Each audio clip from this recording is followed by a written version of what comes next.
بسم اللہ الرحمن الرحیم۔ حضرت مالک بن دینار رحمۃ اللہ علیہ کے حالات و مناقب۔ آپ حسن بصری رحمۃ اللہ علیہ کے ہم عصر ہیں۔ آپ کا شمار بھی دینی پیشواؤں اور سالکان طریقت میں ہوتا ہے۔ آپ کی پیدائش اپنے والد کے دور غلامی میں ہوئی۔ ان کا نام دینار تھا۔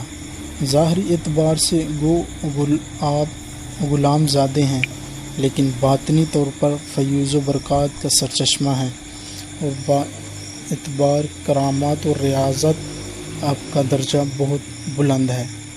دینار کی وجہ تسمیہ۔ ایک مرتبہ آپ کشتی میں سفر کر رہے تھے اور کشتی منجدار میں پہنچ کر جب ملا نے کرایہ طلب کیا تو فرمایا، میرے پاس دینے کو کچھ بھی نہیں ہے۔ یہ سن کر اس نے بد کلامی کرتے ہوئے آپ کو اتنا زود و کوب کیا کہ آپ کو غش آ گیا، اور جب غشی دور ہوئی تو ملاح نے دوبارہ کرایہ طلب کرتے ہوئے کہا کہ اگر تم نے کرایہ ادا نہ کیا تو دریا میں پھینک دوں گا۔ اسی وقت اچانک مچھلیاں منہ میں ایک ایک دینار دبائے ہوئے پانی کے اوپر کشتی کے پاس آئیں، اور آپ نے ایک مچھلی کے منہ سے دینار لے کر کرایہ ادا کر دیا۔ ملاح یہ حال دیکھ کر قدموں میں گر پڑا، اور آپ کشتی میں سے دریا میں اتر گئے اور پانی میں چلتے ہوئے نظروں سے اوجھل ہو گئے۔ اسی وجہ سے لفظ دینار آپ کے نام کا حصہ بن گیا۔ خود غرضی و اخلاص میں فرق۔ آپ رحمۃ اللہ علیہ نہایت خوبصورت اور بہت دولت مند تھے، اور دمشق میں سکونت پذیر تھے۔ اور جب حضرت امیر معاویہ رضی اللہ تعالیٰ عنہ کی تیار کردہ مسجد میں اعتکاف کیا کرتے تھے، ایک مرتبہ خیال آیا کہ کوئی صورت ایسی پیدا ہو جائے کہ مجھ کو اس مسجد کا متولی بنا دیا جائے۔ چنانچہ آپ نے اعتکاف اور اتنی کثرت سے نمازیں پڑھی کہ ہر شخص آپ کو ہم وقت نماز میں مشغول دیکھتا، لیکن کسی نے بھی آپ کی طرف توجہ نہیں کی۔ پھر ایک سال بعد جب آپ مسجد سے برآمد ہوئے تو ندائے غیبی آئی کہ اے مالک، تجھے اب توبہ کرنی چاہیے۔ چنانچہ آپ کو ایک سال تک اپنی خود غرضانہ عبادت پر شدید رنج و شرمندگی ہوئی، اور آپ نے اپنے قلب کو ریا سے خالی کر کے خلوص نیت کے ساتھ ایک شب عبادت کی تو صبح کے وقت دیکھا کہ مسجد کے دروازے پر ایک مجمع ہے جو آپس میں کہہ رہا ہے کہ مسجد کا انتظام ٹھیک سے نہیں چل رہا، لہٰذا اسی شخص کو متولی مسجد بنا دیا جائے، اور جب تمام انتظامی امور اس کے سپرد کر دیے جائیں، اس کے بعد متفق ہو کر پورا مجمع آپ کے پاس پہنچا، اور جب آپ نماز سے فارغ ہو چکے تو عرض کیا کہ ہم باہمی متفقہ فیصلے سے آپ کو مسجد کا متولی بنانا چاہتے ہیں۔ اللہ اکبر۔ آپ رحمۃ اللہ علیہ نے اللہ تعالیٰ سے عرض کیا کہ اے اللہ، میں ایک سال تک ریاکارانہ عبادت میں اس لیے مشغول رہا کہ مجھے مسجد کی تولیت حاصل ہو جائے، یعنی مسجد کا متولی بنا دیا جائے، مگر ایسا نہ ہوا۔ اب جب کہ میں نے صدقے دل سے تیری عبادت میں مشغول ہوا تو تیرے حکم سے تمام لوگ مجھے متولی بنانے آن پہنچے ہیں اور میرے اوپر یہ بار ڈال دینا چاہتے ہیں، لیکن میں تیری عظمت کی قسم کھاتا ہوں کہ میں نہ تو اب تولیت قبول کروں گا اور نہ ہی مسجد سے باہر نکلوں گا۔ یہ کہہ کر پھر عبادت میں مشغول ہو گئے۔ دنیا کی حقیقت۔ بصرہ میں کوئی امیر آدمی فوت ہو گیا اور اس کی پوری جائیداد اس کی اکلوتی بیٹی کو ملی جو بہت خوبصورت تھی۔ ایک دن اس نے حضرت صحابت بنانے کی خدمت میں حاضر ہو کر عرض کیا کہ میں نکاح کرنا چاہتی ہوں، لیکن میری خواہش ہے کہ نکاح مالک بن دینار کے ساتھ ہو تاکہ ذکر الہی اور دنیاوی کاموں میں وہ میری مدد کر سکیں۔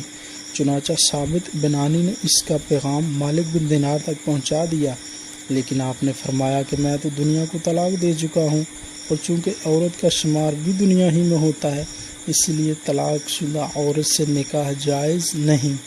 ایک مرتبہ آپ کسی درخت کے سایہ میں آرام فرما رہے تھے اور چشم دید گواہوں نے بتایا کہ ایک سانپ نرگس کی شاخ سے آپ کو پنکھا جل رہا تھا۔ اللہ اکبر! تکلیف کا انجام راحت ہے۔ آپ اکثر فرمایا کرتے کہ میں شرکت جہاد کا خواہش مند ہوں، لیکن جب ایک موقع جہاد کا آیا تو مجھ کو ایسا بخار آیا کہ جانے کا نام ہی نہ لیتا تھا۔ چنانچہ اس غم میں ایک شب یہ کہتا ہوا سو گیا کہ اگر اللہ کے نزدیک میرا کوئی مرتبہ ہوتا تو اس وقت بہار کبھی نہ آتا۔ پھر خواب میں دیکھا ندائے غیبی سے کوئی کہہ رہا ہے کہ اے مالک، اگر آج تو جہاد کے لیے چلا جاتا تو قیدی بنا لیا جاتا اور کفار تجھے سور کا گوشت کھلا کر تیرا دین ہی برباد کر دیتے۔ یہ بخار تیرے لیے نعمت عظمیٰ ہے۔ پھر میں نے بیدار ہو کر اللہ کا شکر ادا کیا۔ اللہ اکبر! کیفیت ولایت۔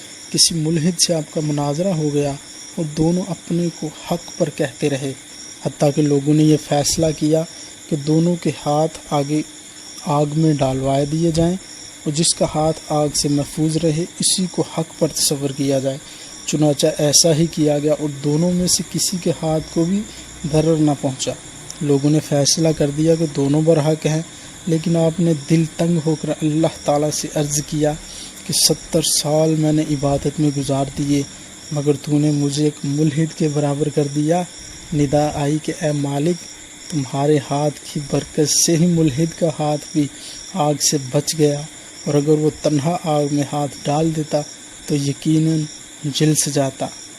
ایک مرتبہ جب آپ شدید بیمار ہو کر صحت یاب ہوئے تو کسی ضرورت کے تحت بہت ہی دشواری سے بازار تشریف لے گئے، لیکن اتفاق سے اسی وقت بادشاہ کی سواری آ رہی تھی۔ لوگوں کو ہٹانے کے لیے ایک شور بلند ہوا۔ آپ اس وقت اس قدر کمزور تھے کہ ہٹنے میں دیر ہو گئی اور پہرہ دار نے آپ کو ایسا کوڑا مارا کہ درد کے مارے آپ کے منہ سے یہ کلمہ نکل گیا کہ اللہ کرے کہ تیرے ہاتھ قطع کروا دیے جائیں۔ چنانچہ دوسرے ہی دن کسی جرم کی پاداش میں اس کے ہاتھ کاٹ کر چوراہے پر ڈلوا دیے گئے، لیکن آپ کو اس کی یہ حالت دیکھ کر بہت رنج ہوا۔ اللہ اکبر! منقول ہے کہ ایک نوجوان بدمعاش آپ کا ہمسایہ تھا اور لوگ اس سے بہت پریشان رہتے۔ چنانچہ ایک مرتبہ لوگوں نے آپ سے اس کے مظالم کی شکایت کی تو آپ نے اس کے پاس جا کر نصیحت فرمائی۔ چنانچہ اس نے گستاخی سے پیش آتے ہوئے کہا کہ میں حکومت کا آدمی ہوں اور کسی کو میرے کاموں میں دخل ہونے کی ضرورت نہیں۔ آپ نے جب اس سے فرمایا کہ میں بادشاہ سے تیری شکایت کروں گا، اس نے جواب دیا کہ وہ بہت کریم ہے اور میرے خلاف کسی کی بات نہیں سنے گا۔ آپ نے فرمایا کہ اگر وہ نہیں سنے گا تو میں اللہ تعالیٰ سے عرض کروں گا۔ اس نے کہا کہ وہ بادشاہ سے بھی بہت زیادہ کریم ہے۔ یہ سن کر آپ واپس آ گئے، لیکن کچھ دنوں کے بعد جب اس کے ظالمانہ افعال حد سے زیادہ ہو گئے تو لوگوں نے پھر آپ سے شکایت کی اور آپ پھر نصیحت کرنے جا پہنچے، لیکن غیب سے آواز آئی کہ میرے دوست کو مت پریشان کرو۔ آپ کو یہ آواز سن کر بہت حیرت ہوئی اور اس نوجوان سے کہا کہ میں اس غیبی آواز کے متعلق تجھ سے پوچھنے آیا ہوں جو میں نے راستہ میں سنی ہے۔ اس نے کہا اگر یہ بات ہے تو میں اپنی تمام دولت اللہ کی راہ میں خیرات کرتا ہوں، اور پورا سامان خیرات کر کے نامعلوم سمت کی طرف چلا گیا، جس کے بعد سوائے مالک بن دینار کے کسی نے اس کو نہیں دیکھا، اور آپ نے بھی مکہ معظمہ میں اس حالت میں دیکھا کہ وہ بہت ہی کمزور مرنے کے قریب تھا اور کہہ رہا تھا کہ اللہ نے مجھ کو اپنا دوست فرمایا ہے، میں اس پر اور اس کے احکام پر جان و دل سے نثار ہوں، اور مجھے علم ہے کہ اس کی رضا صرف عبادت ہی سے حاصل ہوتی ہے، اور آج سے میں اس کی رضا کے خلاف کام کرنے سے تائب ہوں۔ یہ کہہ کر دنیا سے رخصت ہو گیا۔ ایک مرتبہ کسی یہودی کے مکان کے قریب آپ نے کرایہ پر مکان لے لیا اور آپ کا حجرہ یہودی کے دروازے سے متصل تھا۔ چنانچہ یہودی نے دشمنی میں ایک ایسا پرنالہ بنوایا جس کے ذریعے پوری گندگی آپ کے مکان پر ڈالتا رہتا اور آپ کی نماز کی جگہ ناپاک ہو جایا کرتی۔ بہت عرصہ تک وہ یہ عمل کرتا رہا، لیکن آپ نے کبھی شکایت نہیں کی۔ ایک دن اس یہودی نے خود ہی آپ سے عرض کیا کہ میرے پرنالے کی وجہ سے آپ کو کوئی تکلیف تو نہیں ہے؟ آپ رحمۃ اللہ علیہ نے فرمایا پرنالہ سے جو غلاظت گرتی ہے اس کو جھاڑو لے کر روزانہ دھو ڈالتا ہوں، اس لیے مجھے کوئی تکلیف نہیں۔ یہودی نے عرض کیا کہ آپ کو اتنی اذیت برداشت کرنے کے بعد بھی کبھی غصہ نہیں آیا؟ فرمایا کہ اللہ تعالیٰ کا یہ حکم ہے کہ جو لوگ غصہ پر قابو پا لیتے ہیں نہ صرف ان کے گناہ معاف کر دیے جاتے ہیں بلکہ انہیں ثواب بھی حاصل ہوتا ہے۔ یہ سن کر یہودی نے عرض کیا کہ یقیناً آپ کا مذہب بہت عمدہ ہے، کیونکہ اس میں دشمن کی اذیتوں پر صبر کرنے کو اچھا کہا گیا ہے، اور آج میں سچے دل سے قبول اسلام کرتا ہوں۔ اللہ اکبر، اللہ اکبر کبیرہ۔